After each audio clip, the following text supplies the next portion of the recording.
বন্ধুরা, আজ আমি চলে এসেছি পটুয়াখালীর গলাচিপা উপজেলার পানপট্টি লঞ্চঘাটে। গলাচিপার পথে যাত্রা শুরু থেকেই চারপাশের প্রাকৃতিক সৌন্দর্য মনকে ছুঁয়ে যায়। নদী ভাঙন আর জোয়ার ভাটার গল্প বুকে নিয়ে বয়ে চলা নদীগুলোর মধ্যে বিশেষভাবে নজর কেড়েছে আগুনমুখা নদী। বিশাল জলরাশি, শীতল বাতাস আর দূরদিগন্তে মিশে যাওয়া নদীর দৃশ্য যেন প্রকৃতি প্রেমীদের জন্য এক অনন্য উপহার। কাকা, এই তীরে আইছেন কবে? এখন তো যান নাই, যাইবেন কবে? আচ্ছা আচ্ছা, গরু টরু নিয়ে এখানে আসছেন, গরুতে তো ঘাস খাইতে আছে, কেমন লাগছে আসলে? খুব ভালো লাগতে আছে। কিল্লে গায়ে আনে তখন পর্যায়ক্রমে খুব মানুষজন আওয়া যাওয়া করতে আছে, খুব ভালো লাগতে আছে, খুবই সুন্দর। জেলেরা দেখতে পাচ্ছি যে এখন যে ট্রলার নিয়ে আসছে মাছ ধরা। হ্যাঁ, মাছ ধরা নামে কবে এবার? নামবে যাইয়া এই কিছুদিনের মধ্যে নামবে। এই একটা ঝড় গেছে, এই জন্য মানুষ সব আবার কুলে কাছারে আইছে। আবার এই ঝড় থামে গেলে আবার যাইবে, আবার সাগরে যাইবে গিয়ে।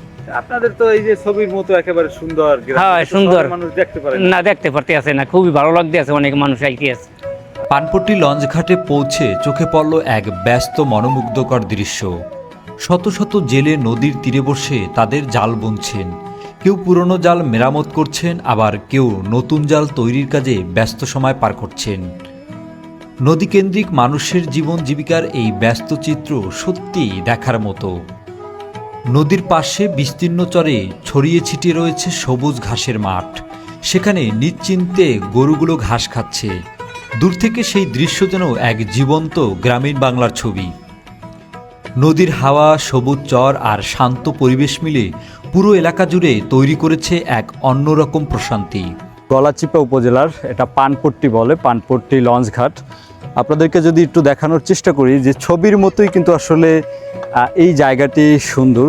বিশেষ করে এখানে যারা জেলেরা আছে, সেই জেলেরা মাছ ধরে কিন্তু তারা এই যে কিনারে এসে যে জাল আছে সেই জালকে কিন্তু আবার নতুন করে বুনছে। মানে জালের যে সমস্যা হয়েছে বা ছিঁড়ে গেছে সেটি কিন্তু নতুন করে তারা আবার বুনছে। আমরা যদি আপনাদেরকে দেখানোর চেষ্টা করি যে এই জায়গাটিতে দেখতে পাচ্ছেন যে শতে শতে কিন্তু যে মাছ ধরা যে ট্রলার রয়েছে সেই ট্রলারগুলো কিন্তু এই তীরে ভিড় করে আছেন। শুধু স্থানীয় মানুষই নয়, প্রতিদিন এখানে ভিড় করেন অসংখ্য দর্শনার্থী ও পর্যটক। কেউ পরিবার নিয়ে ঘুরতে এসেছেন, কেউ বন্ধুদের সঙ্গে আড্ডা দিচ্ছেন, আবার কেউ মোবাইল ক্যামেরায় বন্দি করছেন আগুনমুখা নদীর অপরূপ সৌন্দর্য। বিকেলের সূর্যের আলো নদীর জলে পড়ে যে মনোমুগ্ধকর দৃশ্য তৈরি করে তা সত্যি ভাষায় প্রকাশ করা কি কঠিন। সুন্দর প্রকৃতি, মাশাআল্লাহ। আমরা যদি একটু দেখাই, এখানে এক পর্যটক ভাইয়ের সাথে কথা বলি। কি ভাই, একসাথে দেখতে পাচ্ছি তো ছবি তুলছেন, আসলে কেমন লাগছে ভাই? ভাই অসাধারণ জায়গা, বিশেষ করে বিকেলবেলা মেঘাচ্ছন্ন আকাশ, নদীর ঢেউ, প্রাকৃতিক বাতাস। আর আমার বাংলাদেশের সৌন্দর্য তো সারা পৃথিবীর থেকেও তো শ্রেষ্ঠ। যেই কারণেই তো কবি জীবনানন্দ দাশ বলেছিলে যে বাংলার মুখ আমি দেখিয়েছি, পৃথিবীর রূপ আমি খুঁজিতে চাই না। ভাই এই দৃশ্য দেখলে মনে হয় কি আমি পৃথিবীর রূপ খুঁজি? পৃথিবীর কোথাও আপনি এরকম সৌন্দর্য পাবেন না।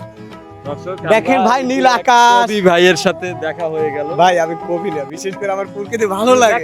প্রকৃতির অপর সৌন্দর্য, জেলেদের কর্মব্যস্ত জীবন, বিস্তীর্ণ চর আর আগুনমুখা নদীর মন ভোলানো পরিবেশ সব মিলিয়ে পানপট্টি লঞ্চঘাট হতে পারে যে কারো জন্য একটি দারুণ ভ্রমণ গন্তব্য।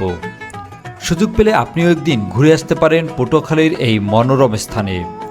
আশা করি এখানকার প্রাকৃতিক সৌন্দর্য ও মানুষের সরল জীবনযাপন আপনার মনে দাগ কেটে যাবে। বন্ধুরা, ভিডিওটি যদি ভালো লাগে অবশ্যই চ্যানেলটি সাবস্ক্রাইব করবেন এবং কমেন্টে জানাবেন ভিডিওটি আপনার কেমন লেগেছে।